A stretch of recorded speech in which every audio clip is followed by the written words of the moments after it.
Welcome in, everyone, to yet another episode of my Dynasty Fantasy Football content.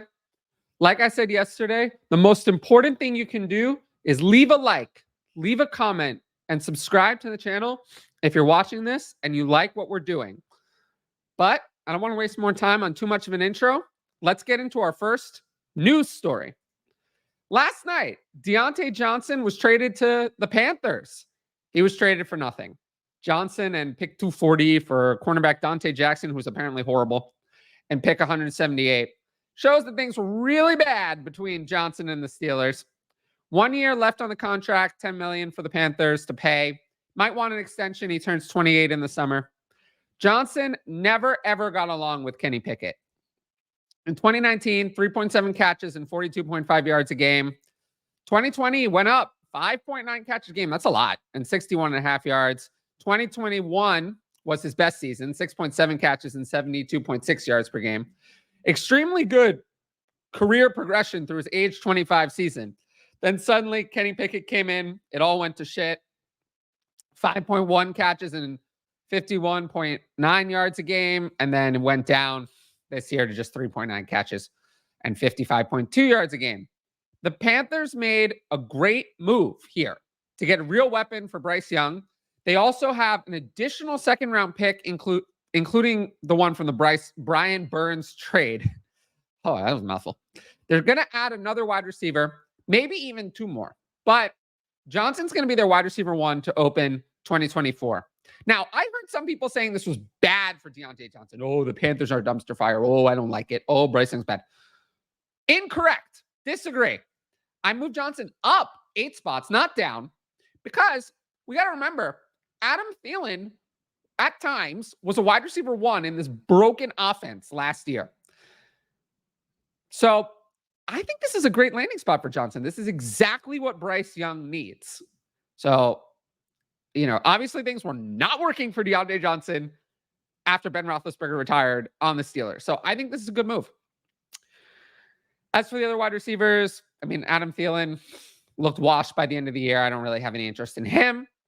And then Jonathan Mingo, I moved him down 5 spots among wide receivers, but he was way down in my overall rankings.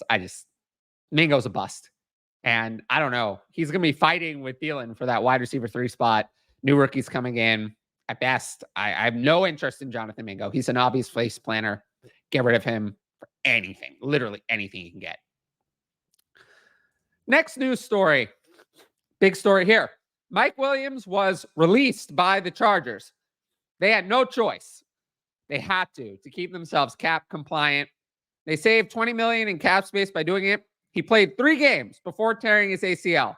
19 catches, 249 yards, and a touchdown in those games. Actually pretty good. 6.3 catches and 83 yards a game. As you know, the Chargers' second and third target earners and Austin Eckler and Gerald Everett are gone. Still have Keenan Allen, Quentin Johnston, Josh Palmer left. Let's take a look at what Quentin Johnston did in 17 games last year. Let's take a look at that. 38 catches, 431 yards, and 2 touchdowns. 17 games. He didn't even double what Williams did in 3 games. It's abysmal. He had one of the worst rookie seasons for a first-round pick in a long time. Maybe since your Jalen Reagor. Yeah, the N'Keal Harry, that bad. But other than Harry, unlike Harry, Johnston was not hurt. He played all 17 games and still did nothing whatsoever. So, yeah. If anyone thought that this was a boost for Quentin Johnston, this is your sell window. The Chargers literally were never, ever, ever going to be able to keep Williams and Allen on the roster, and Keenan Allen. That was not possible. Not at their current contracts. They could still bring Williams back on a cheap deal. This is a good sell window for Johnston. The Chargers could still add a rookie wide receiver in the draft. Probably not Malik Neighbors at 5. I've seen that a little bit. More likely someone in the second round at 37. I don't think they can count on Johnston. Jim Harbaugh didn't draft him. The GM who drafted him is gone. He's an obvious sell for me. I have no interest in him. Now, the Chargers made some other moves. They signed Will Disley. So I'm circling back to some of the more minor moves that were made earlier in the week that I didn't get a chance to talk about on those episodes. It was 3 years, $14 million, actually $10 million guaranteed. He's not a thing. He'll replace Gerald Everett. I still look for the Chargers. They could be in on Brock Bowers. 5 seems a little rich, but via trade back, I could see it. Will Disley will be just someone I would roster him in deep tight end premium dynasty leagues. But other than that, I'm not super interested in Will Disley. Now, I'm more interested here. Gus Edwards signed with the Chargers.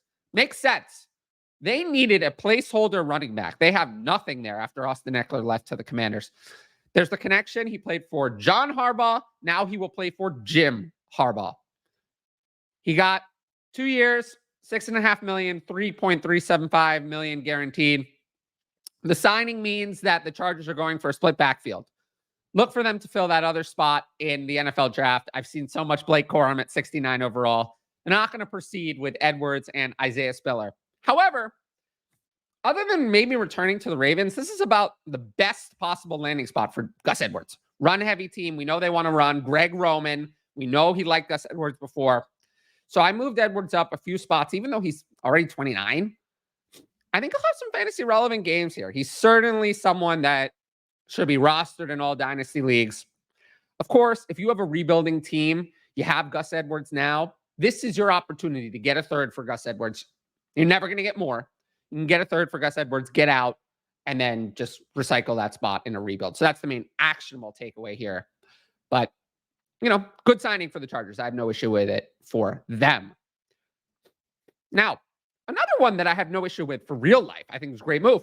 Jacoby Brissett signs with the Patriots, building their quarterback room for 2024. They traded Mac Jones to the Jaguars. Now they have Brissett, 1 year, $8 million. Brissett flashed in 2023, replacing Sam Howell. We remember everything was bad for Terry McLaurin, and then Jacoby Brissett came in, and boom, suddenly big success. But you got to remember that Brissett was solid in 2022 as well.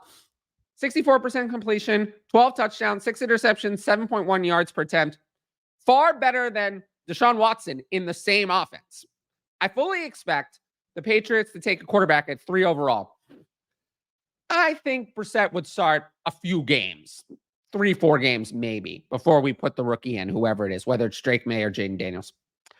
But I kind of like it. I mean, I moved him up kind of in that bridge quarterback range. I will say I'm not as interested in him as I would be in like Sam Darnold, because Sam Darnold in the offense with Justin Jefferson might actually be usable, whereas I don't think Jacoby Brissett is going to be usable in the Patriots offense. So it's a better move for the real life Patriots than I think it is for anything for Dynasty. Speaking of the Patriots, Antonio Gibson, he signed with the Patriots. A bigger deal than I thought he would get. 3 years, $11.25 million, $5.3 million fully guaranteed. I don't care too much about this. He did nothing as a rusher in 2023, but he did contribute as a receiver. Played 16 games, just had 65 carries. That's a lot less than I think people would have thought. 265 yards and a touchdown on those. But 48 catches, 389 yards, and 2 touchdowns. Essentially, the Patriots, Ramondre Stevenson is on the last year of his rookie deal in 2024. Antonio Gibson, they can get out of this deal after this year. So I wouldn't be surprised if the Patriots spend a day 3 pick on a running back to fill out the room. I think this running back room could be totally turned over in 2025. I'm not really excited for anyone in it. But of the threats they could have brought in, there were rumors that Josh Jacobs could go there or something that high. This is better for Ramondre Stevenson. He's not going to be overtaken like some of the possibilities. As for Gibson, had him RB45 before. More money, worse landing spot than I thought. So no real change for him. Now, I don't think I ever talked about this, but it happened. The Colts extended Michael Pittman. I think it was a good move. They put the franchise tag on him, and then they extended him. 3-year deal, $71.5 million, $46 million in guarantees. He was great. And they lock him up through 2026. Practical guarantees go through 2025. I always expected this. They had the money to do it. So I didn't see why they wouldn't.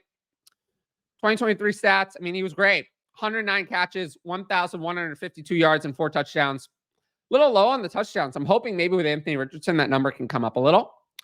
Have him at Dynasty wide receiver 12. No change. He turns 26 or 27 early in the season. Sorry. I do have some concerns about just the Colts' general offense.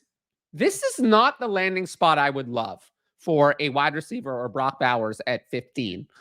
Anthony Richardson, he's going to run a lot. It's going to be tough to support multiple weapons beyond Pittman. Pittman is the one there, no matter who they draft at 15. So Josh Downs, I have him at wide receiver 39. It feels like all the risk is on the downside there, because if they draft a wide receiver at 15, like Brian Thomas, I can't see how Josh Downs lives up to that wide receiver 39 price. So just something to watch for the rest of the Colts there. Now, this one got a good amount of attention, actually. Jameis Winston signs with the Browns. 1 year, up to $8.7 million. He has barely played since 2019, but I think Winston is a legitimate enough quarterback that if Watson continues to fail, the Browns could actually feel like still haven't recovered from being sick. But anyway, I think that, if Watson continues to struggle, they could bench him for Jameis Winston. We know that Winston has a history of being a reckless quarterback, but he's averaged 7.6 yards per attempt for more in 4 of his 5 starting seasons on the Bucs, which surprised me, honestly. Watson has just averaged 6.5 yards per attempt in both of his Browns seasons. The Browns are loaded with weapons, as I discussed on the Jerry Jeudy trade episode with Marvin Mims on the cover you can find on this channel. And I moved Winston up to quarterback 31, kind of in the backup range, but we know that Deshaun Watson has been bad. So good chance he goes in, and we know we'll be able to use him if he does. So I moved him up a little bit. Now, a few more things we got to get to here. Noah Fant re-signed with Seahawks.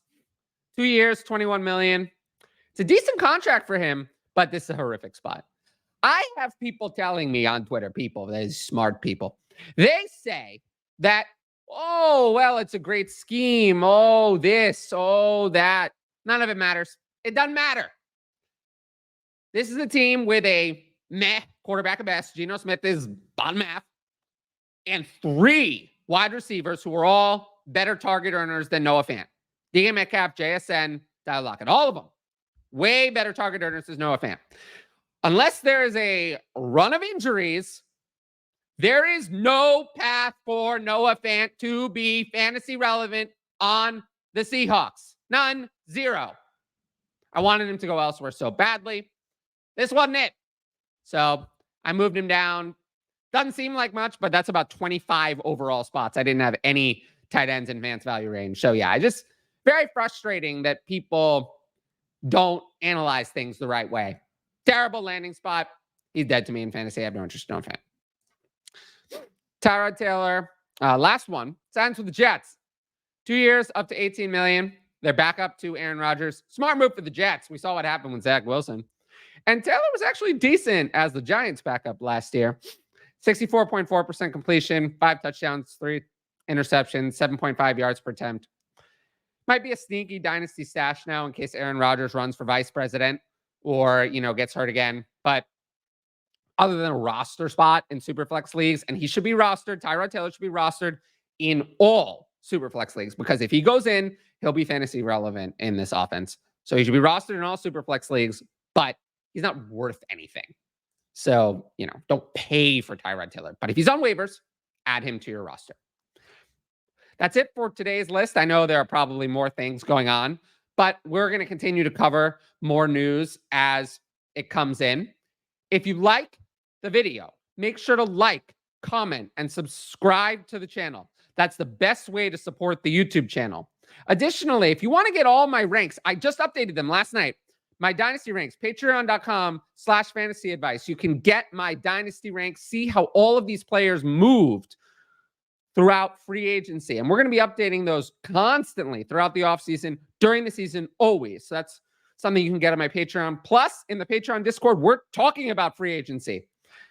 On Twitter, it's a big, big cesspool. In the Patreon Discord, no trolls, no bots, none of that nonsense. We actually talk football, have legitimate discussions. I promise you will not regret signing up.